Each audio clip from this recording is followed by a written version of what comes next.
The Solaran Reach looked less like a capital and more like a monument to arrogance. The city rose from the plateau in sharp, crystalline spires that caught the twin suns and fractured the light into blinding rainbows. Every surface shimmered as if it were alive. I stood at the edge of the ceremonial concourse with the rest of the convoy guards, armor polished, posture rigid, pulse steady. My job was simple. Don't provoke the locals, don't touch anything, and absolutely do not speak unless ordered. I was Sergeant Jack Miller, United Terran Defense Force, assigned to Diplomatic Security Detail. Not a negotiator, not a symbol, just a soldier meant to stand still and look harmless. That lasted exactly 12 minutes. Princess Arya Solen entered the hall without announcement. No trumpets, no procession. One moment the Solaran nobles were murmuring softly. The next the air itself seemed to tighten.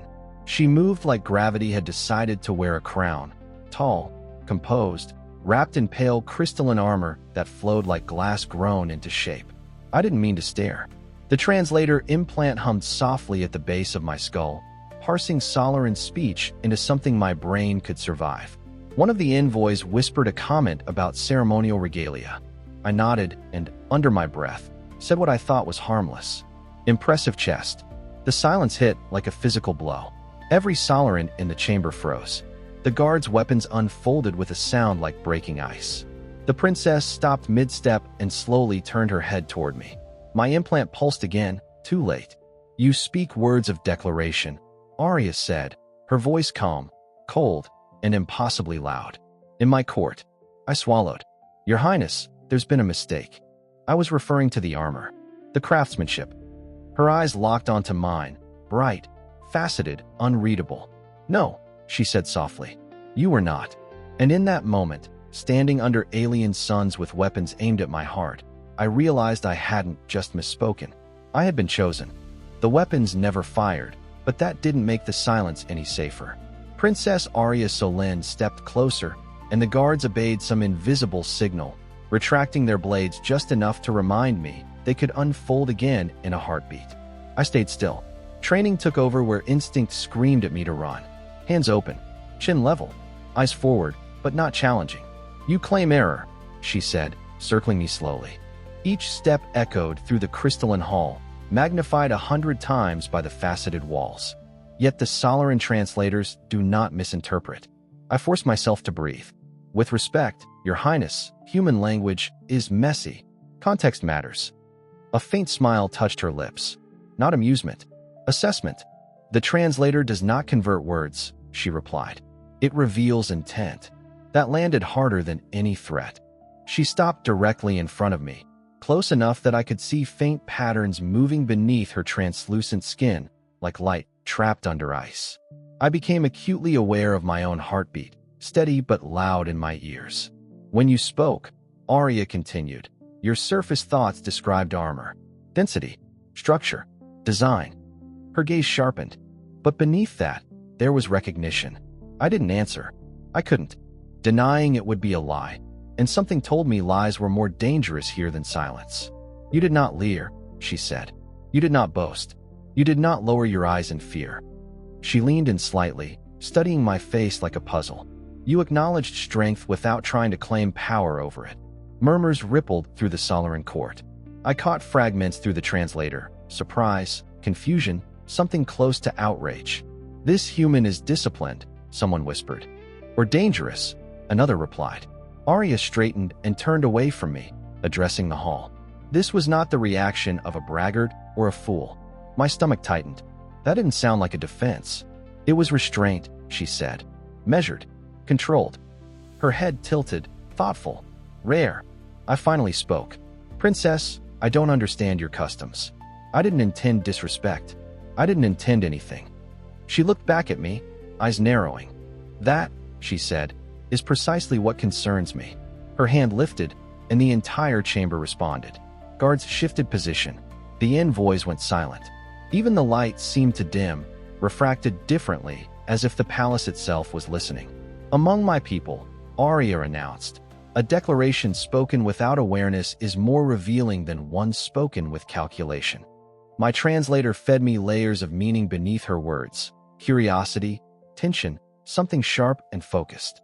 You were calm when threatened, she continued. You did not beg. You did not posture. Her gaze returned to me alone.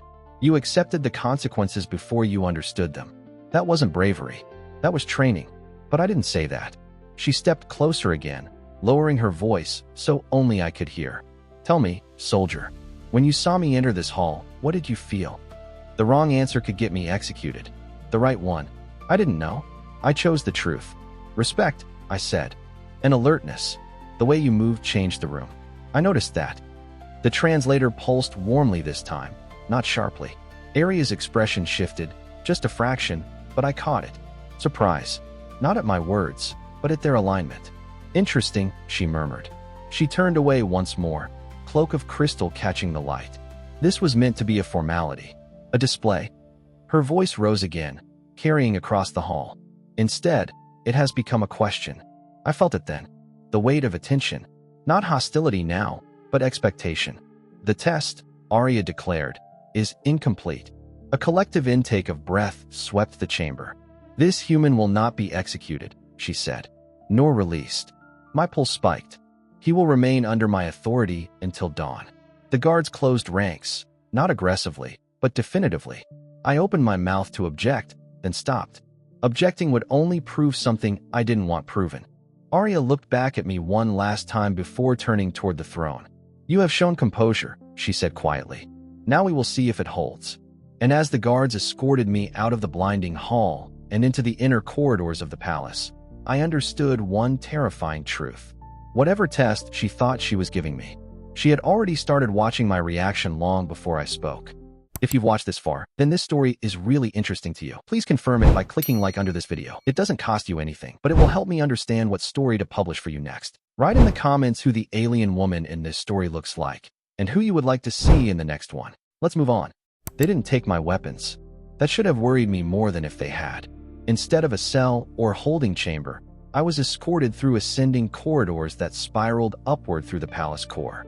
The walls shifted as we moved, crystalline panels sliding apart to reveal open space, then sealing again behind us. The city fell away beneath my feet, layer by layer, until the air felt thinner and the light softer, filtered through refractive ceilings that mimicked a permanent twilight. No chains, no restraints, just 4 Solaran guards moving in perfect silence around me, their presence more absolute than any pair of cuffs. This way, one of them said, not as an order, but a statement of inevitability. The chamber they brought me to was vast, too vast to be practical.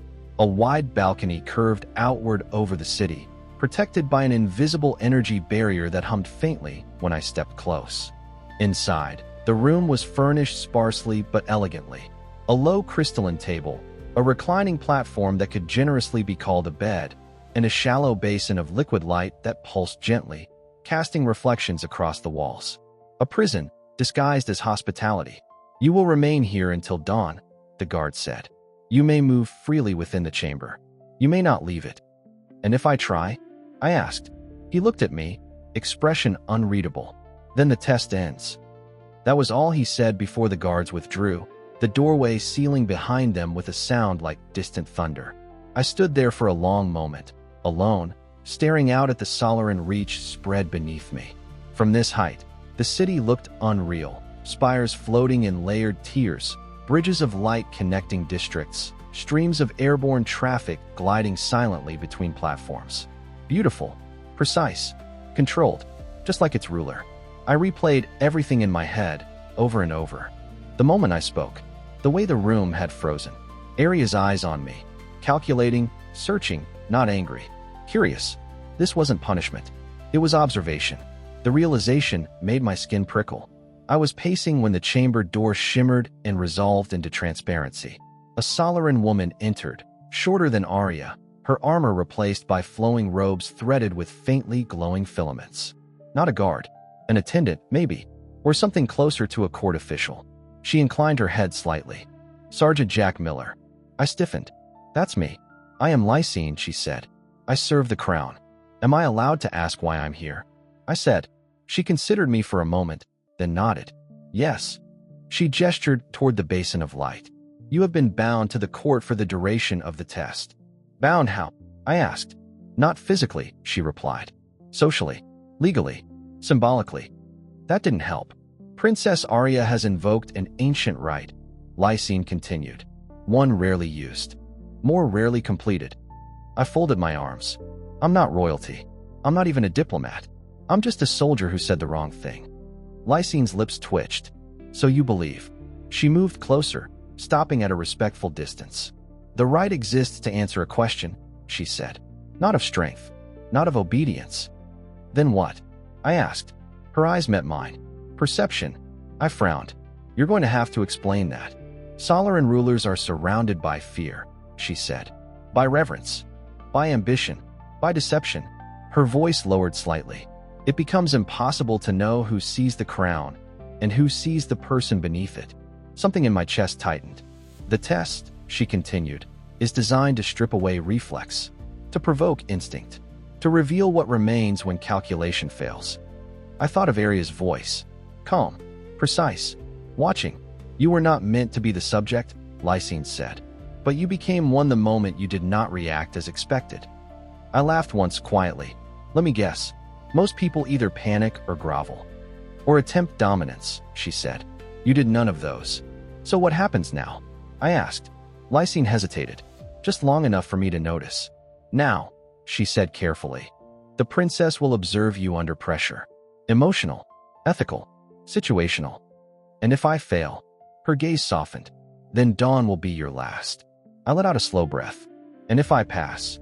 She didn't answer immediately. Finally, she said, then the binding will change. Before I could ask what that meant, the chamber vibrated faintly. A low, distant tremor rolled through the structure, subtle but unmistakable. Lysine's posture straightened instantly. The first phase begins, she said. What does that mean? I asked. It means, she replied, that the princess will no longer test you from a distance. The light in the basin flared, projecting a faint silhouette into the air, Arya's form, rendered in shimmering facets. Her voice followed, calm and unmistakably close. Sergeant Miller, she said, your restraint has held so far. The projection turned, eyes locking onto mine even though she wasn't physically there. Now, she continued, we will see what remains when you are given a choice. The image faded. Lysine stepped back toward the door. Rest, she said. You will need clarity. For what? I asked. She paused at the threshold. For deciding who you are, she said. When no one is ordering you to be anything at all. The door sealed. I stood alone again, the city glowing beneath me, dawn still hours away. And for the first time since arriving on Solaran soil, I understood something with terrifying clarity. This wasn't about survival anymore. It was about whether I would choose to stand, even when no one was forcing me to. I didn't sleep. I tried. Lying back on the reclining platform, staring up at a ceiling that refracted starlight into slow-moving constellations. But every time I closed my eyes, I felt watched. Not by cameras or guards. By expectation. By a question that hadn't been fully asked yet. At some point, the basin of light dimmed and reshaped itself, forming a low, steady glow that filled the chamber with a softer hue. I realized then that the room wasn't meant to restrain me. It was meant to remove distractions. No screens. No clocks. No external signals. Just space, light, and my own thoughts. That should have been comforting. It wasn't. The door shimmered open again hours later. This time, Princess Arya Solen entered in person. She wasn't wearing her ceremonial armor. Instead, she wore a simple garment that flowed like liquid crystal, clinging without restricting movement. No crown. No visible weapons. If I'd seen her like this anywhere else, I might not have recognized her as the same presence that had frozen an entire court into silence. But the gravity was still there. She stepped inside and let the door seal behind her. For a moment, neither of us spoke. She moved to the balcony and rested her hands lightly on the railing, looking out over the city below. You are calm, she said at last. I shrugged slightly. I've had worse nights. She glanced at me, one eyebrow lifting. That was not a compliment. I know. That earned a quiet exhale from her. Almost a laugh, but not quite. She turned to face me fully then, studying me with the same intensity she'd used in the throne hall, but without the audience. Without the performance. Do you know why this chamber is so high? She asked. So it's harder to escape? I offered. Her lips curved faintly. No, so it is harder to lie. I frowned. I don't follow. At this altitude, she said, the resonance fields of the palace thin. Emotional interference is reduced. Truth becomes louder. That explained the constant pressure in my chest. You could have ordered my execution, I said. Everyone expected you to. Yes, she replied easily. Including you. Then why didn't you? She didn't answer right away. Instead, she walked closer, stopping a few steps away, close enough that I could see the fine, almost imperceptible fractures of light in her eyes. Not flaws. Depth. Because you disappointed me, she said. That wasn't what I'd expected. You were supposed to fail, she continued. Most do. Fear, ambition, desire. They surface immediately when power is applied. Her gaze sharpened. Yours did not. I'm not special, I said. I'm just trained. That, she said quietly, is what you tell yourself. She turned away again, pacing slowly. This right was created long before your species reached fire. It exists for one purpose: to identify a consort capable of ruling beside a Solaran sovereign. I stiffened. A consort? Yes. I let out a slow breath. Then you've made a mistake. I'm not here to rule anything. She stopped pacing and looked at me sharply. That response, she said, is precisely why you are still here. I didn't like where this was going. Power seeks power, Arya said. Those who desire it are consumed by it. Those who deny it outright are dangerous in other ways. Her voice softened slightly. But those who carry responsibility without craving authority, those are rare. She approached me again, closer this time. Not threatening, not gentle, just present. The right does not ask if you are worthy of the crown, she said. It asks if you can see past it. I swallowed. And if I can't? Then the right ends, she replied. As it always has. I met her gaze. You said this test was incomplete. That means someone has passed it before. Her eyes darkened. No. Then what does that mean? She hesitated. And for the first time since I'd met her, Princess Arya Solen looked uncertain. It means, she said slowly, that the right was never meant to end. That landed like a physical blow. The Solaran do not choose partners lightly, she continued. We outlive generations. Empires rise and decay while we remain. Her fingers tightened on the railing. To bind oneself is to accept loss on a scale most species cannot comprehend. I thought of the way she'd stood alone in the throne room, surrounded, yet isolated. This test, she said, was designed to fail, to prove that no one could truly see beyond the crown. And you kept running it anyway, I said. Yes. Why? She looked at me then, not like a ruler, not like a predator, but like someone very tired. Because the alternative, she said quietly, was to believe that I would rule alone forever. The room felt smaller. I took a careful step closer. And what do you think now? She held my gaze for a long moment. Then she said, Now I think you are dangerous. I almost laughed. You've already said that. This time, she replied, I mean to myself. Before I could respond, the palace shuddered violently. The floor lurched beneath our feet. The lights flared, then dimmed. Somewhere deep within the structure, alarms began to resonate. Not harsh, but urgent, layered harmonics that vibrated through bone.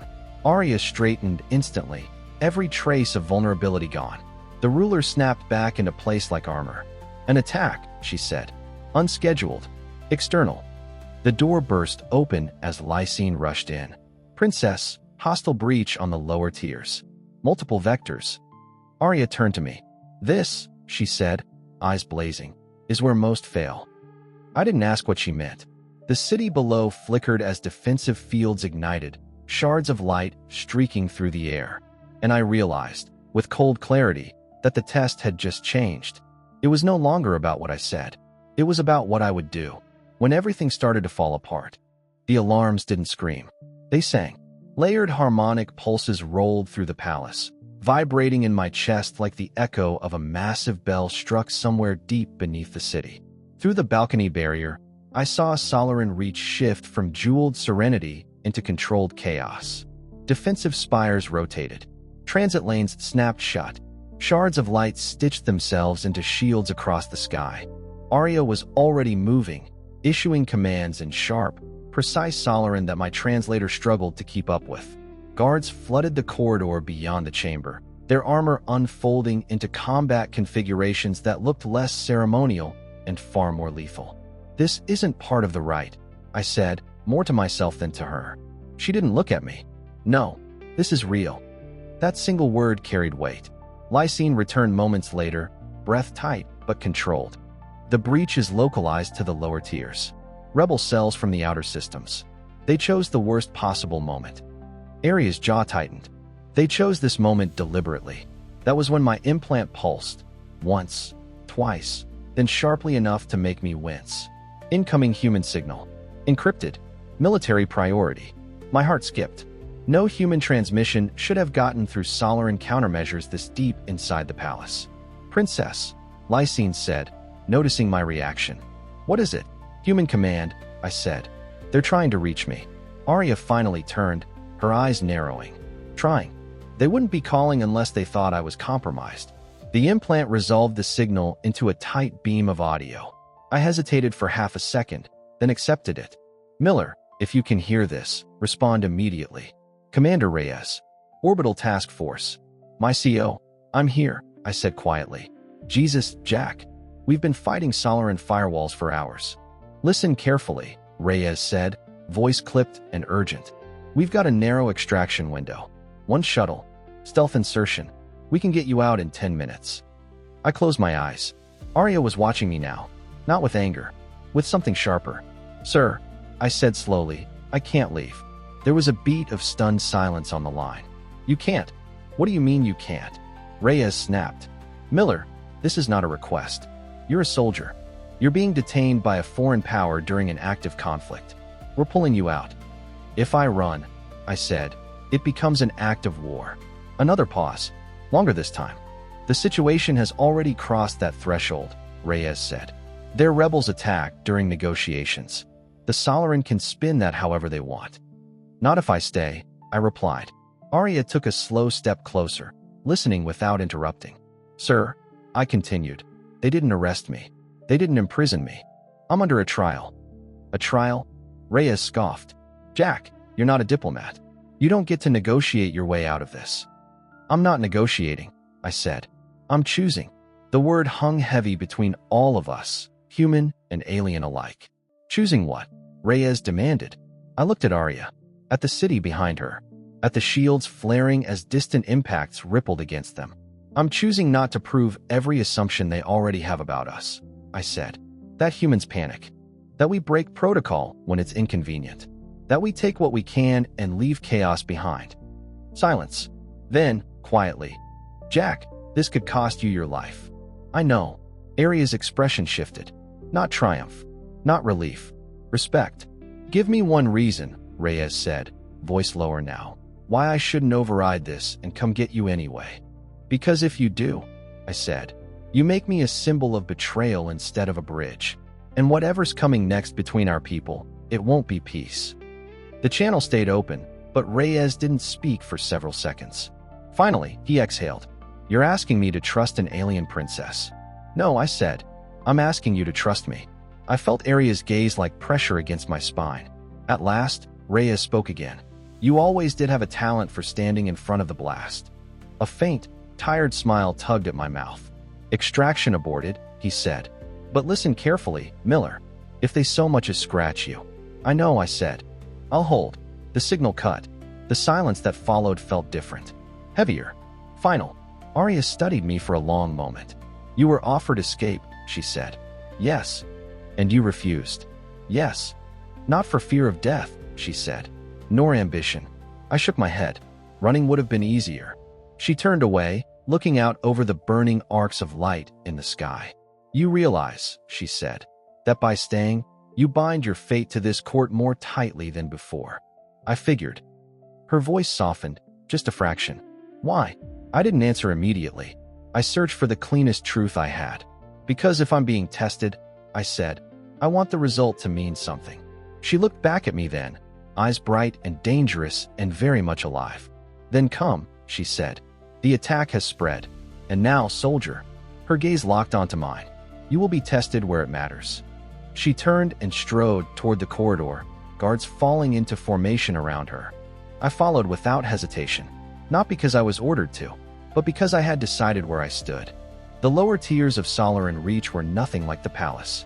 Above, everything had been light and geometry, precision and calm. Below, the city revealed its bones, industrial lattices, power conduits thick as dropships, transit shafts carved through crystal like scars that never healed. The air tasted sharper here, ionized by weapons fire and overworked shields. We moved fast. Arya didn't slow for me, and I didn't expect her to.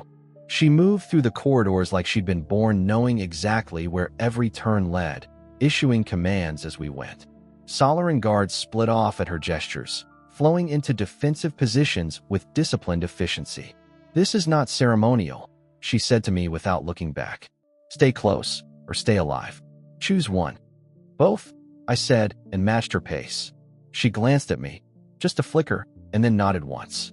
The first explosion hit 3 levels down. The entire structure shuddered, crystalline panels rippling like water struck by a stone. Through an open archway, I caught sight of the attackers for the first time, sleek, angular craft skimming between towers, firing concentrated bursts of destabilizing energy at shield nodes. "These aren't rebels," I muttered. Arya heard me anyway. "No," she said grimly. "They are contractors. Someone paid well." That told me everything. This wasn't ideology. It was opportunism.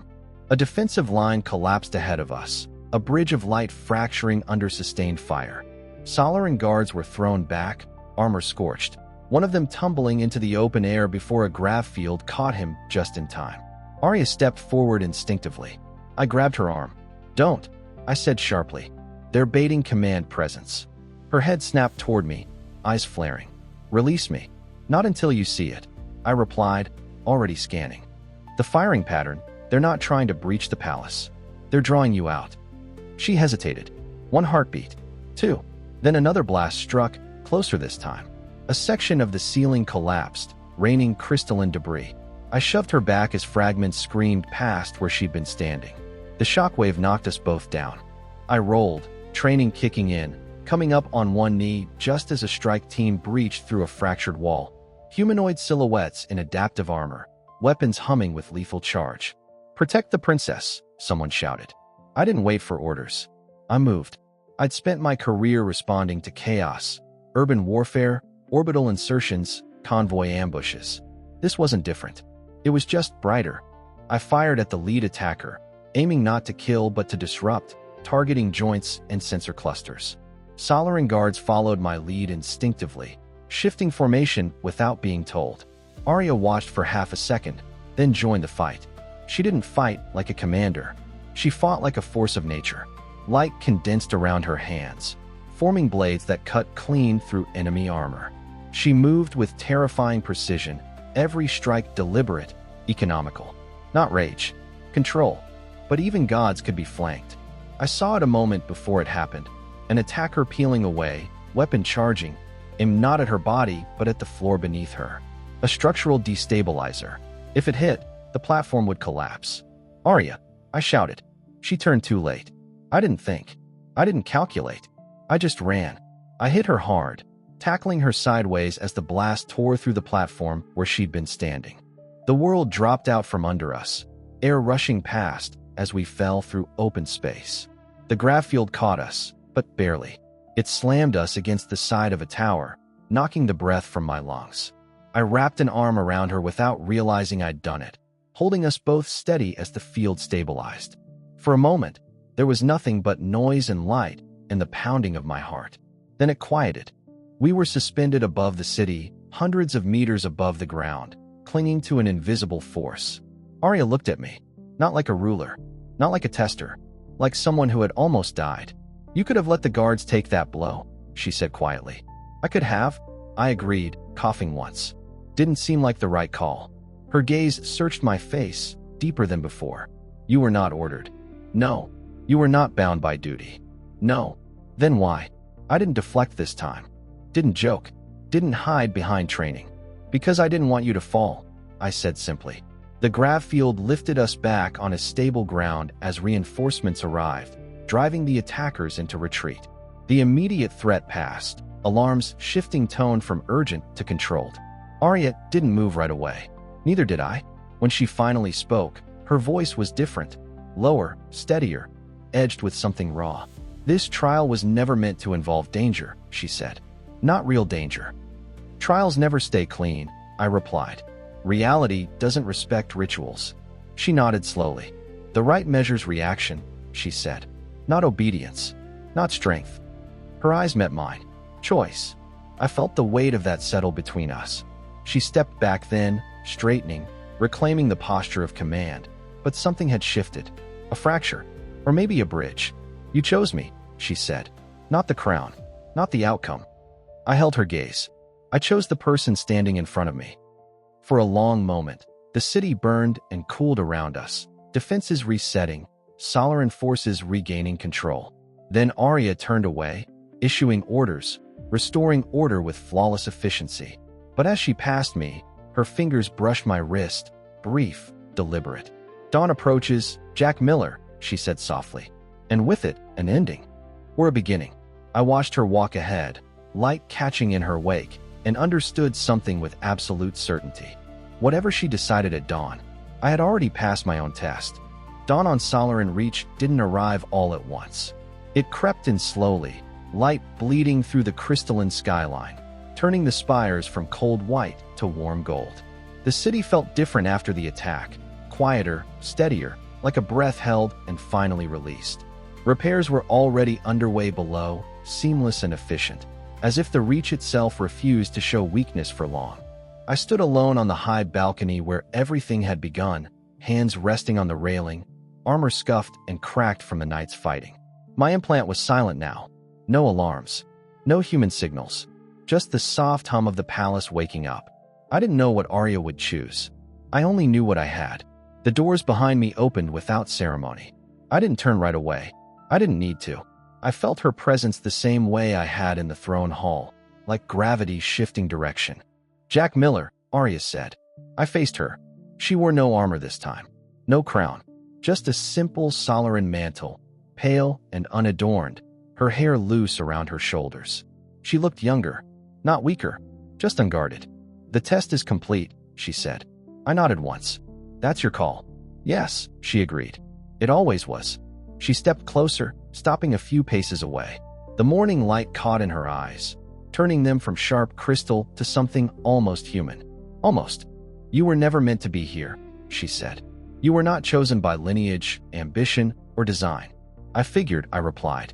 And yet, she continued, you spoke without intent to claim, stayed when escape was offered, and acted when no one ordered you to. Her voice lowered. You saw me. I didn't interrupt. For centuries, this right has existed to confirm what we feared, that no one could stand beside a Solaran ruler without wanting the crown, Arya said. You did not want it. No, I said honestly. I just didn't want you to fall. Something passed across her face then. Relief, fear, and resolve braided together. The trial was mutual, she said. I tested you, and you tested me. She took another step closer, and I failed to remain distant. The word hung between us. I will not claim you as a subject, Arya said, nor as a symbol, nor as a convenience. She met my eyes fully. I choose you as a partner. My breath caught, not from shock, but from the weight of it. You don't owe me that, I said quietly. I know, she replied. That is why it matters. She extended her hand. Not a command, not a demand, a choice. If you remain, she said, you will walk beside me. You will challenge me. You will see what others fear to see. Her voice softened. And you will leave, if ever you choose to. Freely. I looked at her hand. At the city. At the future unfolding in ways no mission briefing had ever prepared me for. Then I took it. I'm not here because of duty, I said. I'm here because I want to be. Her fingers closed around mine. Strong, warm, steady.